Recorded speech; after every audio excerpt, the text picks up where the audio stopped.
aside from that, I mean, I don't do any social media. Oh, really? Yeah. Okay, interesting. You're probably better for it. Oh, I think absolutely. Yeah. Welcome to the Better Than Ever podcast. Join me, Joseph Bailey, as we compare our current lives to the bad old days of the past, where we talk about what's better than ever. What if comparison isn't the thief of joy? What if it's the key? All right. Well, Tom Copeland, welcome. Thanks. Yeah, welcome. So tell me, what's your story? And I'm interested in this because I don't know if I've ever heard all of your story before. Well, you probably don't want to hear all of it. Yeah, not all of it, but what are the highlights? Where are you from, by the way? Okay, well, I'll try to do a short version. I grew up in Levelland. Oh, yeah. Do you know where Levelland is? God's country out there in Levelland. Oh, Yeah. Yeah, and I grew up on a farm. My dad was a part-time farmer and part-time. He managed a big ranch for the C.W. Post family. Okay. And so I grew up cotton farm, cows and horses and all that stuff. And pretty normal stuff. Small town, West Texas things. Went to A&M.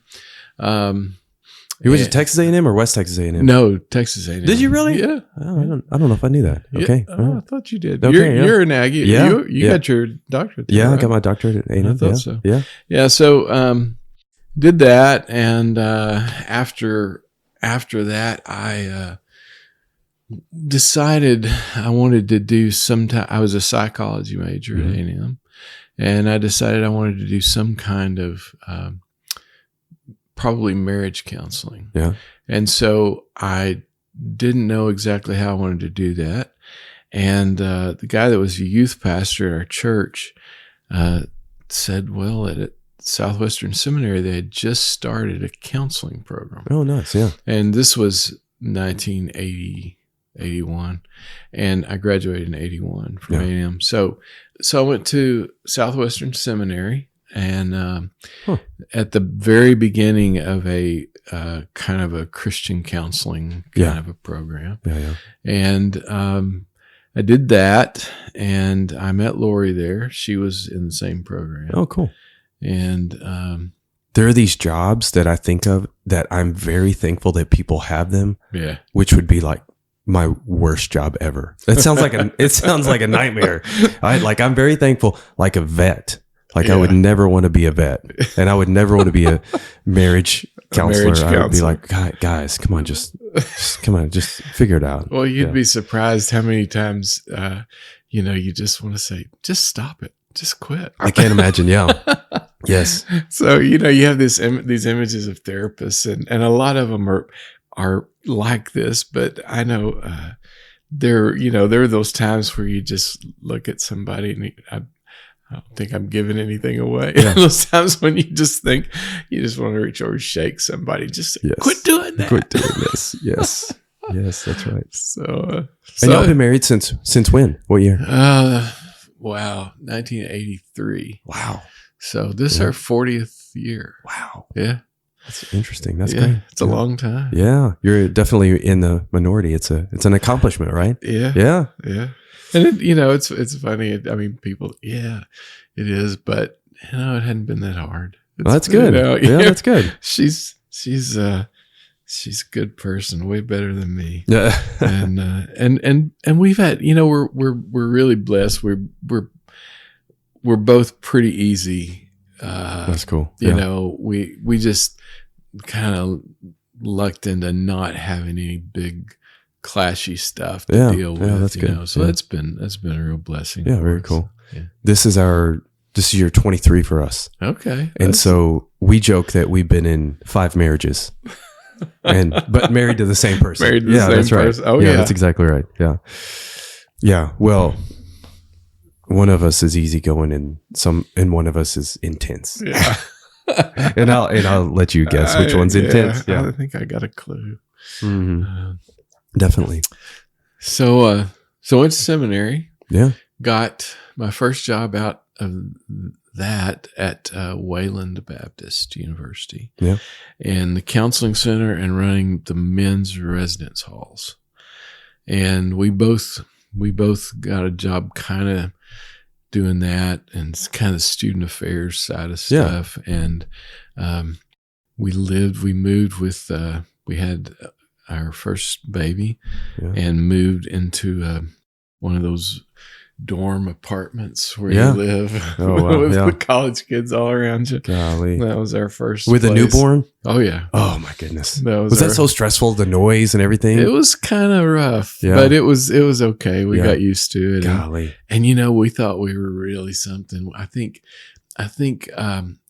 my salary was $12,000 a year. Yeah. And Lori's was $8,000. Golly. Yeah. And we got a free apartment. Oh yeah. And we were like, all right. Yeah, that's funny. We're doing really well. Yeah. Best. Yeah.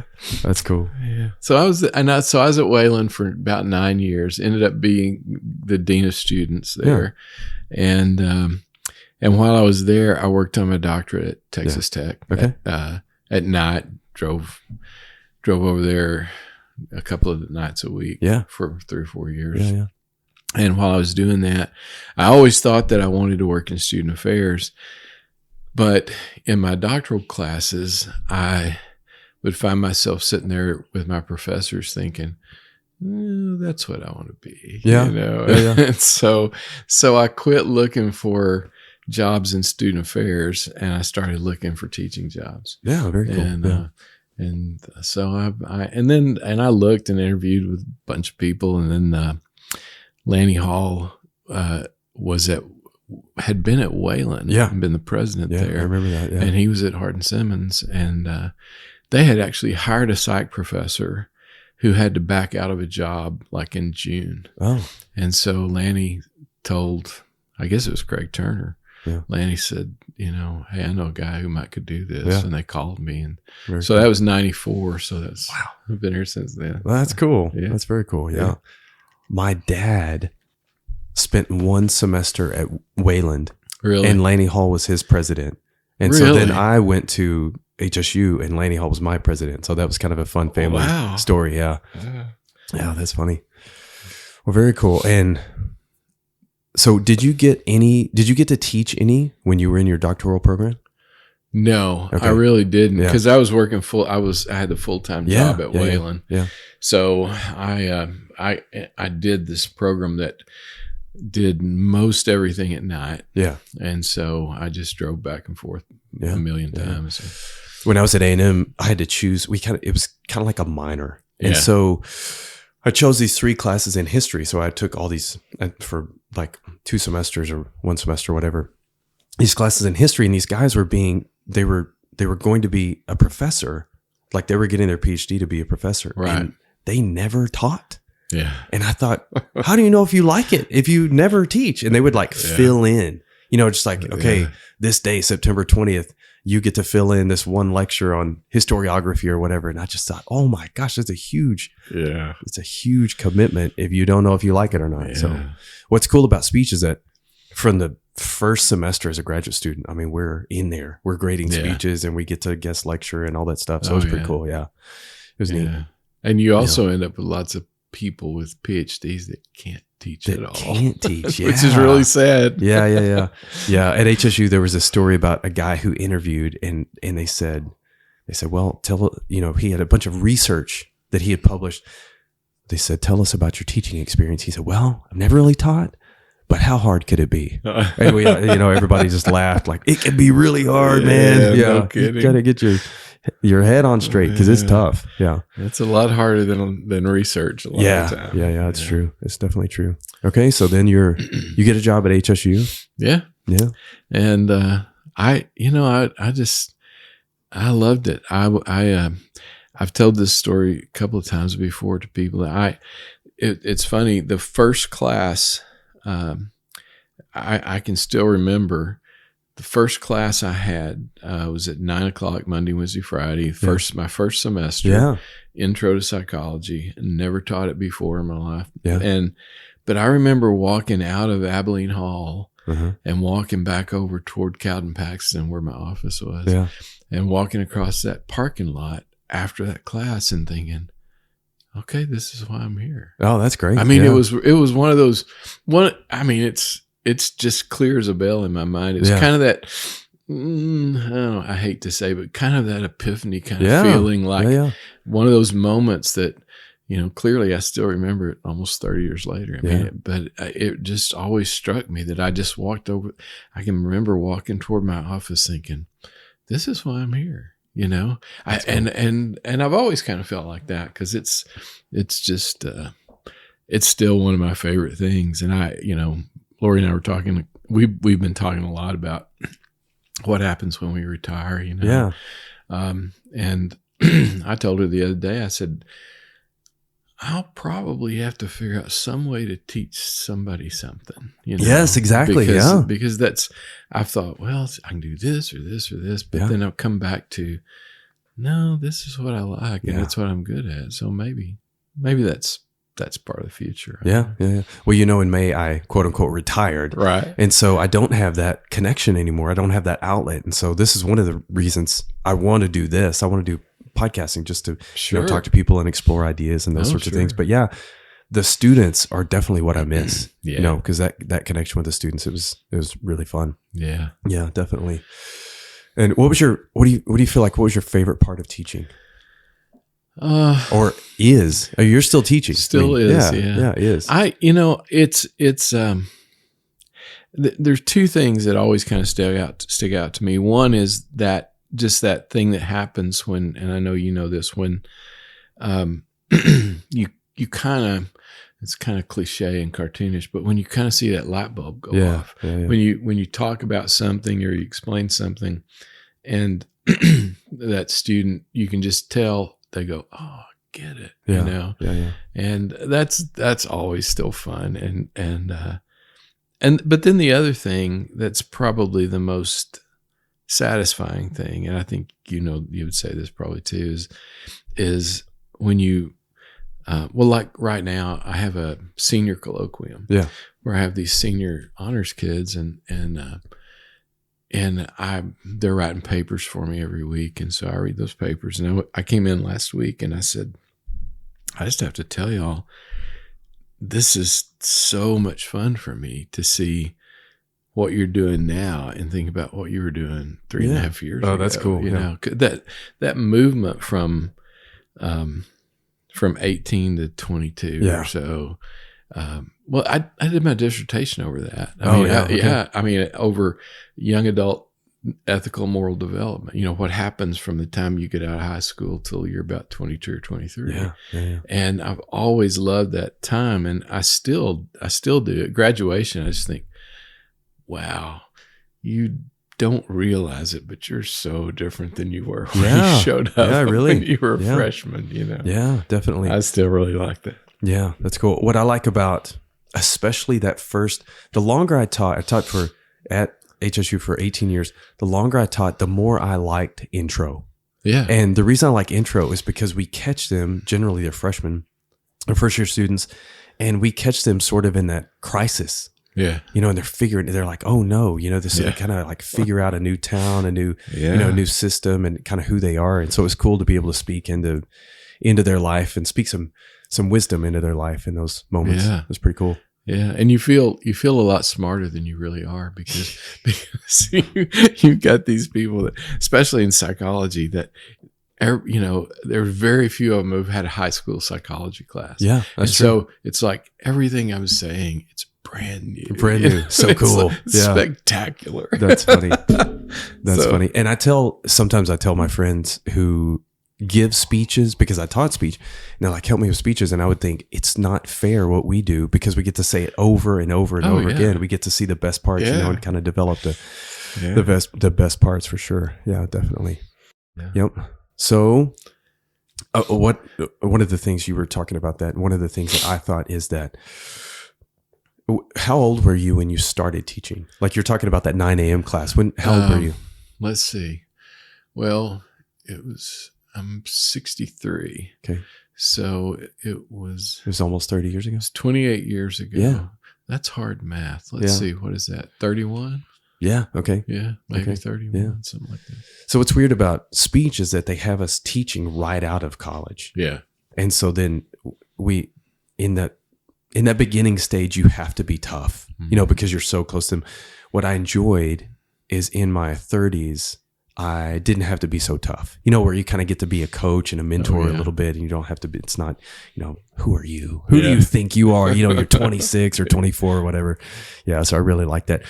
And I don't think I'll ever forget, I was advising one of my students. She comes in, she sits down, and she says these words, I think my parents took a class with you in college. I was like, no. And maybe that's when I knew that, okay, I'm almost out. I'm almost done when I become their parents' age. And their parents started looking really young. Oh yeah. They look younger and younger. Yeah. Tell me about it. Yeah, I bet. So anyway, okay. So let's talk about one of the things in my book that I talk about is media, like how media shapes mindset.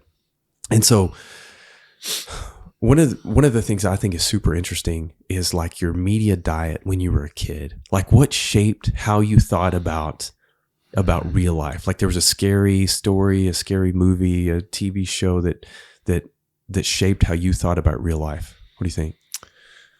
Wow. Well,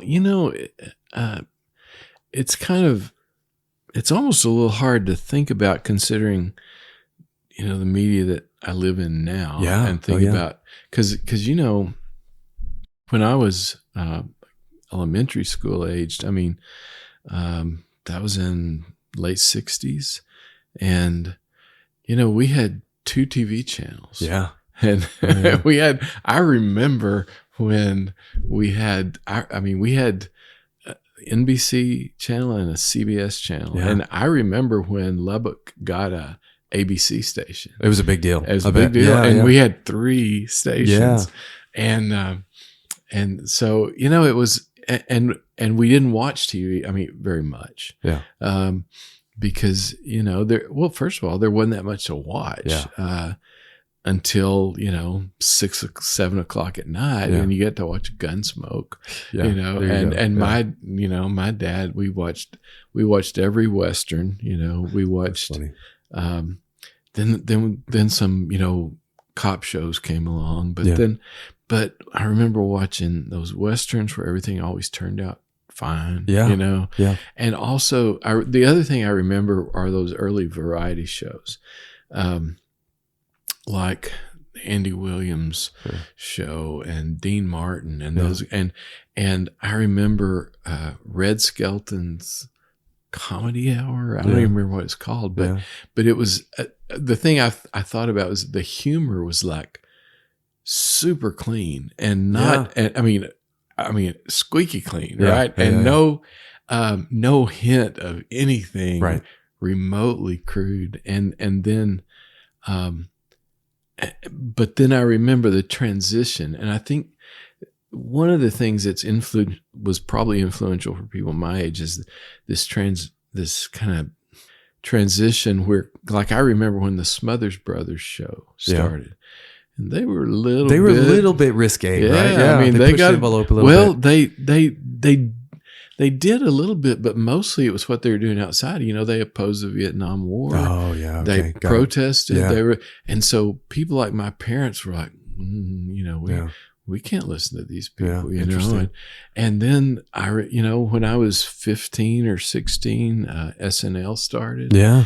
And so it was the thing to be able to stay up and watch, Chevy Chase and Steve Martin and Dan Aykroyd and Gilda Radner. Oh, those guys are the best. They were so great. They were great. But, that was a brand of humor that nobody had heard before. Yeah, it's true. And so I don't know. You asked me, how did that affect me or shape me? I don't know. But when I think about media, it was pretty much exclusively television. Right. I listened to, I always, until, I was at least later in high school, I would have a transistor radio. Yeah. And and occasionally I remember having a really good one at one point and being able to get like all night rock and roll station out Yeah. in Tulsa or somewhere. Oh, that's you cool, know, yeah.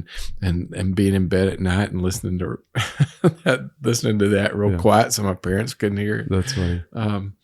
So you know, it's just it's kind of interesting. I always hate to tell stories like that because I think it sounds like a really old guy telling stories about the old days. But it's pretty interesting to me to think, wow, you know, my grandkids live in this world that I can't even imagine what it's going to be. Yeah. But comparing that to what I was in when I was 9 years old, Yeah. it was, I mean, I read all the time. Yeah. My mother was an English teacher, Huh. and I was a good reader. I loved to read. Yeah. So I got books for my birthday and Christmas. My grandparents always gave me books, and you know, I read all the traditional stuff, every Hardy Boys mystery. And, Yeah. Oh, yeah. and then everything else I could find. So I spent a ton of time reading. Yeah. And, you know, like I said, we watch TV maybe an hour or two a day. Yeah. And then on Saturday morning, we get up really early in the morning and watch Roy Rogers and things like that for a couple of hours. And it's, I don't know, it seems kind of, it seems too Mayberry like. It was. I'm sure it wasn't that sweet, but it kind of seems like that compared to, you know, what we live with now. Yeah, that's cool. And, I don't know. That probably didn't answer your question very much. Literally Mayberry, right? Yeah, yeah. There was Mayberry too. Oh yeah. I still go back and watch some of those. I love those. Oh yeah, me too. It's funny. Those are those shows are comforting. Yes, to me. Yeah. When I was a couple of times when I've been really sick, you know, and when I had cancer 15 years ago, yeah, I remember and pretty long recovery, sitting in a chair, you know, doing nothing. Yeah, and I watched Gunsmoke and the Virginian and you know, the Big Valley and the High Chaparral, and Lori would come in and I'm like sitting there and I've watched 12 episodes of Gunsmoke. Yeah, you know? oh And my she's goodness. like, "What are you doing?" What are you doing? And I'm like, "I don't know. This just feels good to me," you know. And Andy Griffith and you know, all that stuff. What's interesting is there used to be what I would call a corpus. Yeah, you know, like these are the shows. Oh yeah. And now it's like a canon of TV shows. Yes, that's right. Yeah, a corpus or a canon. That's a good way to put it. And I'm fascinated now that I will follow somebody on Instagram. That's my primary social media outlet. I'll follow somebody and they'll have like 5 million followers, and I'll say that to somebody else. Hey, you know so and so, and they're like, they have no idea. Yeah. We're so fragmented. So it's very interesting. Oh yeah. What was scary? Was anything scary on TV that was like perilous or dangerous? You know, I think there wasn't much scary. You know, I mean, there really wasn't much that was scary. There were things that, and if there were, my parents wouldn't let us watch it. Oh, really? You know, I mean, there was that. Sometimes when I think about, you know, trying to keep your kids out of bad stuff on the internet and things, you know, that everybody's always working on, trying to figure out how to do. And I think, man, there was like, occasionally there was a show that came on kind of late in the afternoon called Dark Shadows. Okay. Yeah. And it was about this vampire family. Okay. And it was terrible, I'm sure. I mean, I've seen clips of it, you know, in recent years, and it's horrible. But you know, we couldn't watch it. I mean, I'd see it every now and then, but it'd be like, no, you don't watch that. Yeah. I can remember going to the drive-in movie in Loveland, which we didn't do very much, but I can remember going to see Old Yeller. Oh yeah, at the drive-in and sitting in the station wagon in the drive-in movie, and in the previews. There was something scary, and my dad making us all turn around and face the back of the car. Oh, really? That's funny. So we wouldn't see the scary preview. You go. Yes. So we were pretty shielded. That's funny. That's funny. Yeah, Old Yeller, definitely. Yeah. What about like Hitchcock or anything like that? Did you get into any of those? Not really. I mean, I did later. Later, I really love mystery stuff. Yeah. And so I got into mystery stuff, you know, a little bit later, but we just didn't have much of that when I was a kid. Yeah. And you know, it's kind of like, I don't know how many TVs you've got, but Oh, yeah. I've got, I don't know, 5 maybe. Yeah. Oh, yeah. And they're cheap. Oh yeah, they're cheap. Yeah, So they're you so can cheap, put yeah. one everywhere you want. Yeah, if that's you want right. to. Yeah. And until my entire life that I was at home, there was one television. Oh, yeah. And my dad was in charge of it. Yeah, that's right, yeah. And he came home and he sat in his recliner. And you were the remote? Were you the remote? For a long time, Yeah. I mean, go change it to channel 11. So Yeah. I'd go up there and turn the knob. Yeah, definitely. But I mean, so we didn't ever get to pick what we watched. Yeah. It was like, we're going to watch whatever the parents watch. Yeah. And then we're going to go to bed by 8 o'clock, Yeah. or something. That's funny.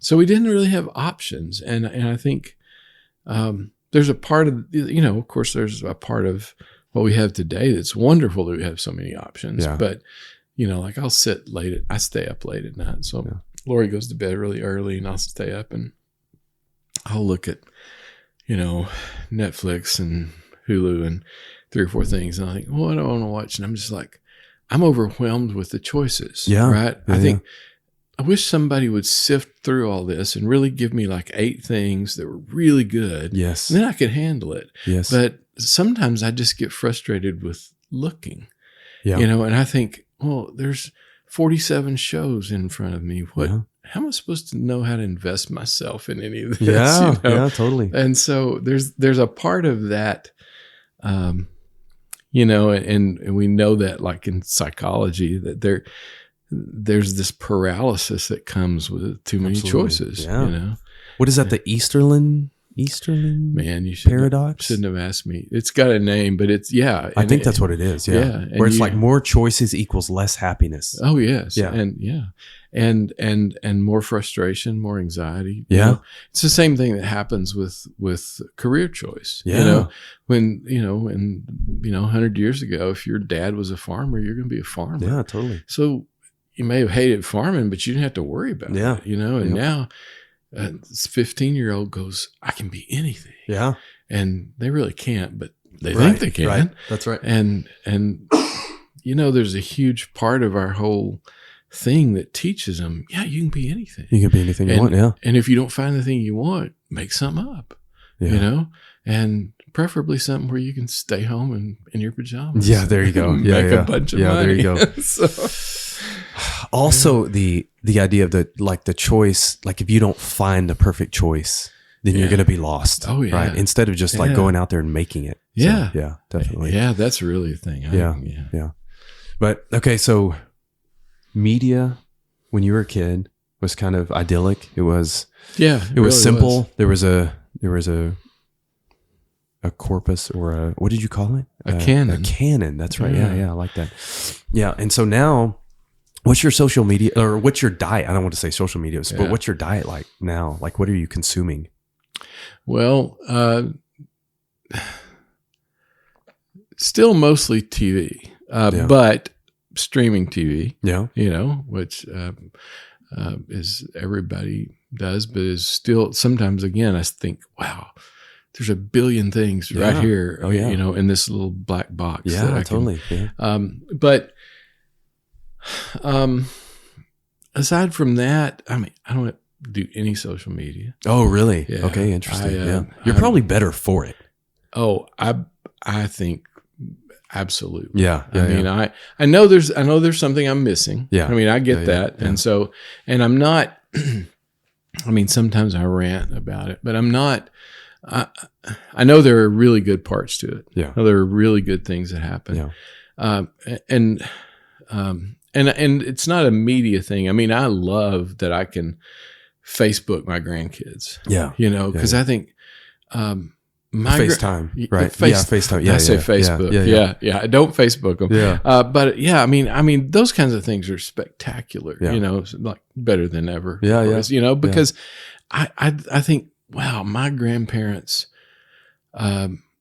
saw us a little bit, never heard from us. Yeah, Really, I mean, my parents would call and we'd say hi. Yeah. But that was expensive. Yes, A long distance yes. call. Oh my goodness. Yeah. Yeah, and now I can FaceTime with my grandkids and talk to them for an hour. Yeah. Yeah. And I take that for granted, Yeah. but Yeah, yeah. but I mean, it's not. I love technology. Yeah. social media is really problematic for me. When when everybody first started getting on Facebook, that's the first time I ever did any of that. And I don't even, you probably know when that was, but I don't remember when it was. Yeah, 5 or 6 or something. And most people don't remember that you had to have a .edu email account to even be on Facebook. Oh, really? Yes. Yeah. Nobody remembers that because it was universities. Started with universities. Yeah, universities. Yeah. That's right. Yeah. I remember that. Yeah. But I got on at some point because my family, everybody was doing it. And I thought, okay, I'll make this profile. And I did all that stuff where, what are the bands I like? And all that kind of stuff. And making the profile. And just kind of really getting into it because it's really narcissistic. And it feels really good. Yes. And so I do all that. And I did it for, I don't know, maybe a year or so too. And one day I got into a kind of a political argument with one of my brothers. Yeah. And we back and forth for a little while. And I just had this flash that said, what are you doing? Yeah. And so, and it was kind of impulsive, but I mean, I shut it down and I said, I'm done with this. Yeah. And that was a long time ago. Yeah. And I shut it down and I just said, if y'all want me, email me, text me, call me. I'm not doing this. And I got out of it, and I've never done one moment of any social media. Oh man, since then. That's cool. That's interesting. Yeah. So for like 10 or 12 years, I taught debate, and debate face to face is great, but debate in texting is the worst. It's the worst way to do a debate. It's terrible. And so, and not only that, we can't hear inflection and we can't hear questions. Even the question like, "Well, what do you think about this?" And instead of me ending high, then you picture me being like, well, what do you think about this? And then you're like, well, here's what I think about that. And so everybody's yelling. And that's one of the Twitter. Whenever I get on Twitter, I got to be careful because it just feels like everybody's yelling all the time about Twitter. A couple of years ago, I reread 1984 and it's like the 2 minutes hate. In the very beginning of 1984, and I was like, "That's Twitter. Yeah, that's Twitter. Everybody's yelling." Yeah. Anyway, but to your point about debating with text is just like the wrong way to do it. It's just not a great. Man, I in marriage counseling, I haven't done it, and I haven't done any therapy in 7 or 8 years. Okay, but when I was doing some therapy, I did almost exclusively couples stuff. And so many times I would have to say to people, listen, do not text each other about anything. I bet, because every week couples would come in and they'd be like, well, he texted me this and well, she texted me this. And I'm like, you're married to each other. Yeah. Why are you texting each other?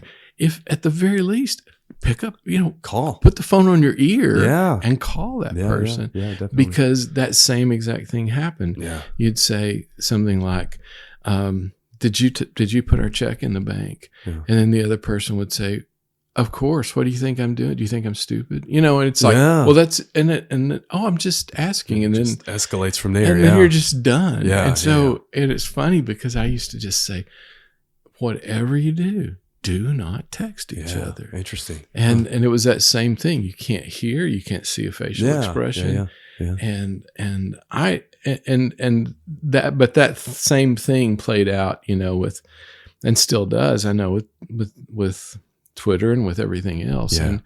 And so I don't know. I kind of made a vow when I got off Facebook that I won't ever do anything like this again. Wow. That if I need to communicate with people, I'll do it, and I text and do all that stuff. Of course, I don't have any problem communicating with one person, but social media, I have a couple of brothers and a sister, and I had lots of nieces and nephews. And a couple of years ago, one of my nephews, they had a new baby. Yeah. So about, I don't know, my kids were talking about it in a text and saying, so-and-so's baby looks like something or other. And I said, what? I said, who had a baby? And they're like, well, so-and-so had the baby. And I'm like, when? Yeah. And they said, well, a week and a half ago. Yeah. So I'm texting my brother and I'm like, listen, I'm not on Facebook. That's funny. I mean, at least send me a text and say, hey, we have a new grandkid, That's funny, yeah. But I didn't even know about it because everyone else in my family knew about it. You know, the other day, I said something about some family member or something that had happened, and Jordan, my younger daughter, we have a family text, that's ongoing. Got to. And so she texted back, and I told them a couple of things, and she texted back and she said, it's really sweet that you think we don't already know any of this. That's funny. I'm like, oh, of course you know it, but I just learned it. That's funny. So like in communication, one of the interpersonal communication theories is called uncertainty reduction theory, which means that every time you and I talk, I'm trying to like reduce uncertainty and increase certainty. Right. Yeah. So like, when you first meet somebody, what's your job, where are you from, all those basic sorts of things. So you can like figure out, not in a bad way, but you can figure out kind of like where they go mentally. Sure. Well, social media takes all that away. Oh yeah. Because you just click on something like, oh, they're from this and here's their social network and all the things. And then boom, you got it. Yeah. So, but that's cool that you don't do that. So you got to actually like talk to people. Yeah.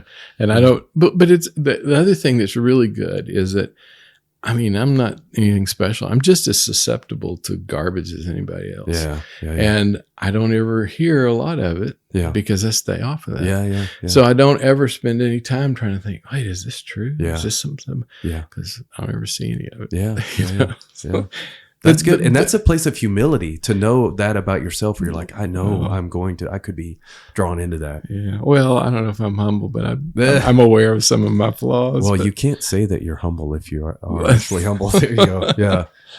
Let me tell you one other thing that I was going to say. Yeah. I do listen to podcasts at least every day, probably. Okay. Yeah. I do that all the time. Okay. That's the one, and that's not really social media, I guess, but that's the one thing outside of, watching TV or something like that. Yeah. And I'll look at news on the internet occasionally. Yeah. But podcasts are one of the best things that's ever happened to me. Oh, really? Yeah. Oh, yeah. I just cool. Every day. I mean, I'm no Joseph Bailey, but I try to exercise every day, and I usually lots of days if the sun's out, I end up walking for an hour and a half or so. I love it. And so I listen to podcasts. Yeah. And I listen to theology, and I listen to biblical stuff, and I listen to some psychology, but mostly theology, and sometimes funny stuff. But man, I love podcasts. Yeah, I every day I'm like, okay, latest episodes. What I want to see, it's. So I might as well plug it. I'm glad you're doing a podcast. Good. Because I love those. There's so much good stuff out there. At what point do we like the minutes produced in podcasts exceeds the amount that people can listen to with their waking hours? I don't know if we're there yet, but it seems like, it seems like we might be. Yeah. One of the things that we worked together for a long time, and one of the things I loved about the way you were at work is that you listen to so many people that, even if you disagreed with them, you listen to them, and you're really good at that. And that was one of my questions, was thinking through like you and social media is like, maybe you feel like you're tugged in all the different directions because you're good at hearing lots of different perspectives. But you tapped out. So you got out of it. Well, yeah, but, and maybe like something like podcasts is a way that I still do. I try to get lots of different stuff. Yeah. I try to listen because and that's one of those things that it absolutely is better than it's ever been. Yeah, absolutely. Is our ability to find information and to, like, if I want to know something about quantum physics, I can find 10 podcasts in like 10 minutes, and I can load really them good. Up. Yeah, experts. Really good. Yeah, and that's just fantastic, and so it helps me keep learning, and it helps me listen to people that are different than I am. So, I think that's, but I still read a lot. Yeah. So I try to read, and I try to read in place of other things. Yeah. Like I have a stack of books beside my recliner, and way more than I can read. Yeah. But sometimes I'll think I'm tempted to, turn on cable news and see what's happening. Yeah. And then I think, no. Yeah. And I'll read something for an hour. Right. And so I try to get lots of viewpoints and not put myself in a tunnel too much, but still stay away from so much of it. To me is just toxic.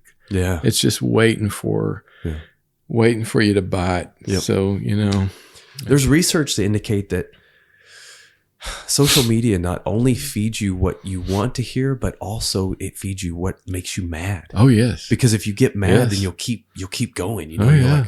It will intensify. Oh for yeah. sure. Yeah. I've read that and seen Yeah. that Yeah. it's built Yep. to accentuate anger. Yeah. And man, that's, I don't know.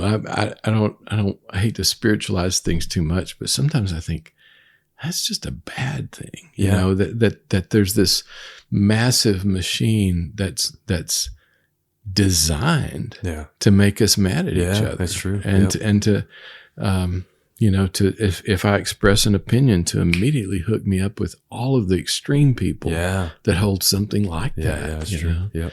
Like, And, you follow so-and-so, or you just cited so-and-so. You're like, oh, well, you must be boom, boom, boom. Yeah. Yeah. That's scary. One of the things that I would try to tell my students is I don't like being in a group.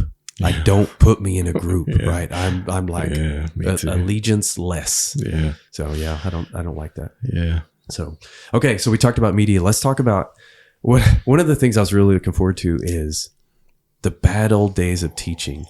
And so I experienced some of them, you experienced more of them.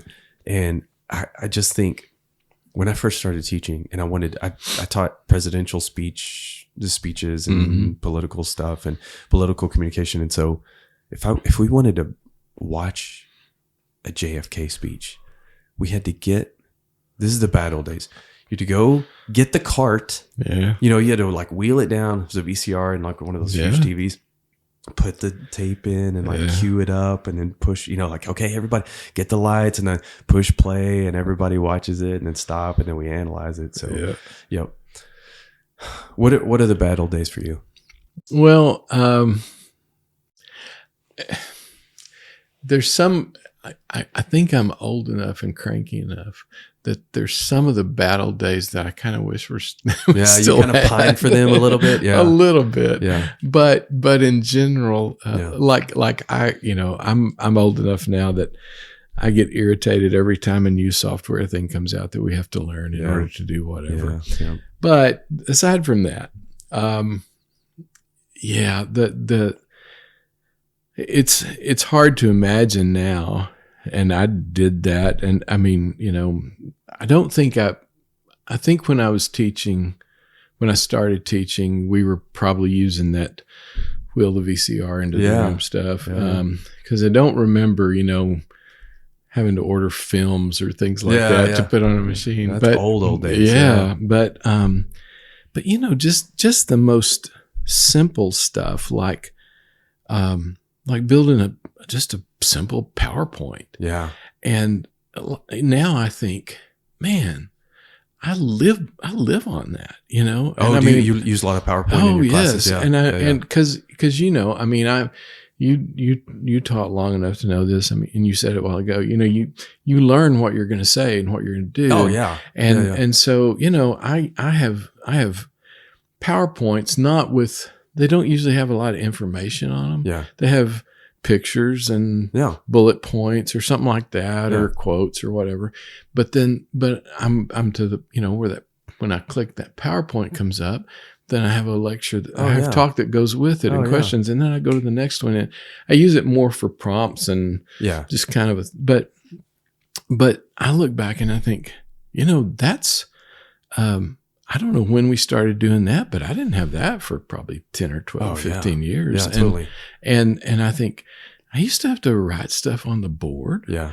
Every class. Yeah. Or, use overhead slides. Yes. And now I Yes. think, holy, overhead slides, really? Yeah. Did we really do that? Does Don Taylor still use overhead slides? I think he might. He might. Yeah. I wouldn't put it past him. Yeah, I used to see that overhead projector just like a year and a half ago over there in the corner. I think somebody's using this. He probably kept it in there just for him. Yeah, definitely.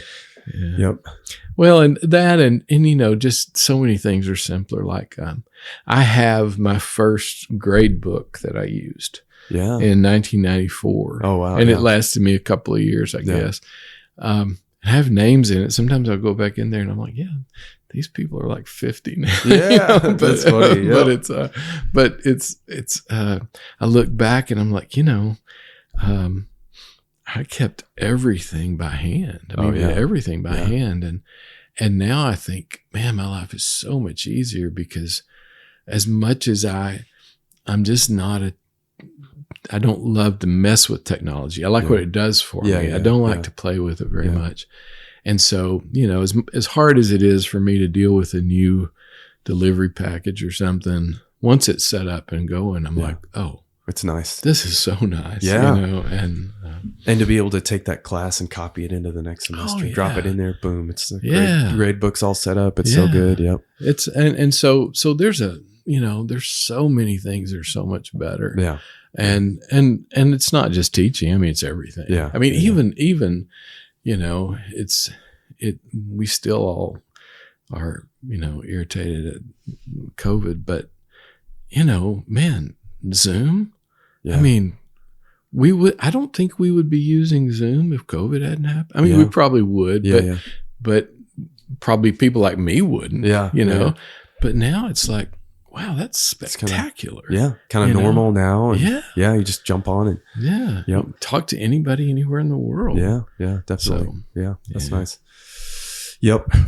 I regularly would have the computer on, projector on, and just think of a video. A video would just cross my mind. Boom. Oh, sure. Type it in, play it. Sure. 30 seconds, no big deal. Oh, yeah. It was so great. Yeah. Yep.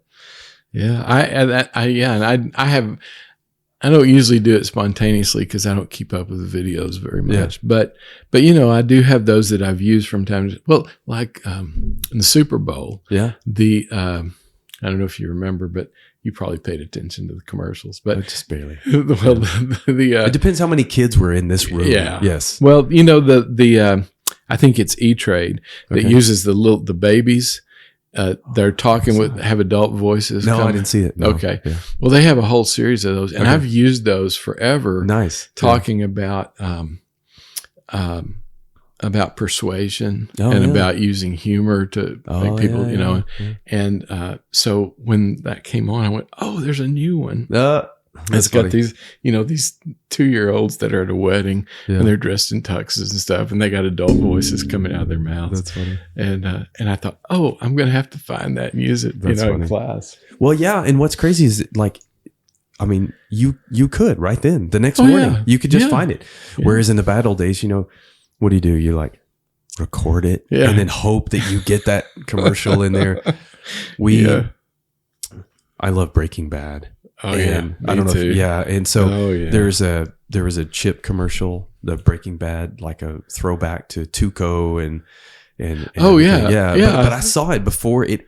You could look it up before the Super Bowl because it came out that it was going to be on during the Super Bowl. It's so great. Yeah. So that was great. I remember thinking, and my wife didn't ever watch Breaking Bad. Yeah. She didn't ever watch anything where anybody gets hurt. Oh yeah. People get hurt. Yeah, really. But I saw that. I'm like, she's like, what is that? I said, that's Breaking Bad. I said, so it's exactly like they were. Tuco. Yeah, that's so good. Do you do paper tests? Yes. Do you really? Yes, because I kind of gave up like 6 or 8 years ago because I hate watching them take a test. Like the act of watching them just drove me crazy. So I was like, just take it online. It's fine. I've done some online, and I always will do a few, but for me, it's really selfish. I mean, I don't like grading on Canvas or on whatever we do. So and yours are essay kind of things. A lot of them are essays, but even the multiple choice stuff,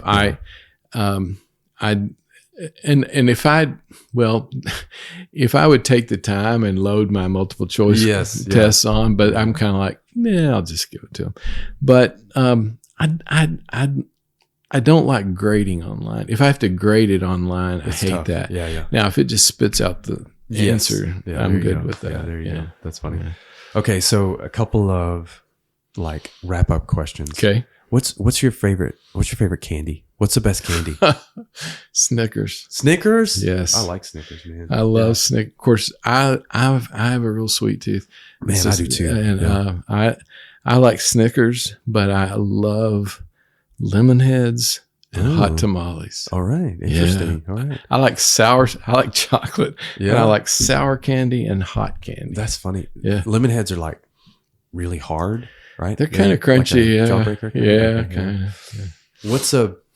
And then kind of like last question. What's a book everybody should read? What do you think? Oh, wow. I didn't tell you about this before, and I just threw this at you. Well, I guess it depends on who you are. Yeah. I mean, you're a music guy. Yeah. Are you a U2 fan? Oh yeah, definitely. Okay. Have you read Bono's new I have book? not. No. Okay. It's really good. Really? I mean, need to check it out. it's a rock star Yeah. memoir, Yeah. but man, it's so good. Yeah. Everybody that loves music in the last 20 years needs to read it. It's because he goes, every chapter is a song. Oh, that's cool. And he tells some history of the song, Yeah. but then it's also the story of his life and the band and he and his wife and his kids and his parents.